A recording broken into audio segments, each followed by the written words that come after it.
घरबसल्या खरेदी विक्रीसाठी सध्या जगभर डिजिटल मार्केटिंगचं फॅड आलंय.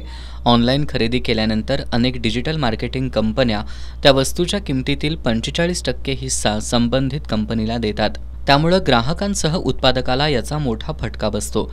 महाराष्ट्रातील गूळ, केळी, कपडे, चप्पल, दागिने, काजूसह इतर शेती उत्पादनांचीही ऑनलाईन खरेदी विक्री होते. यासाठी भारत सरकारनं ONDCच्या माध्यमातून डिजिटल व्यापारासाठी उत्पादक आणि ग्राहकांसाठी खुली तसंच विश्वासार्ह बाजारपेठ उपलब्ध करून दिली आहे.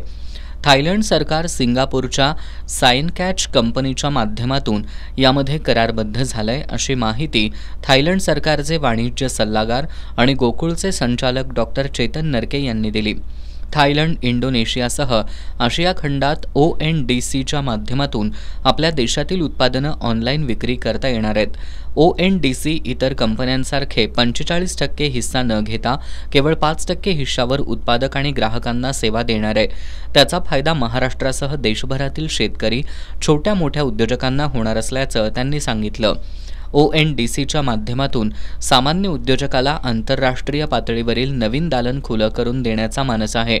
यामुळे कोल्हापूरसह महाराष्ट्राच्या अर्थकारणाला गती मिळण्यास मदत होणार असल्याचं डॉक्टर चेतन नरके यांनी सांगितलं.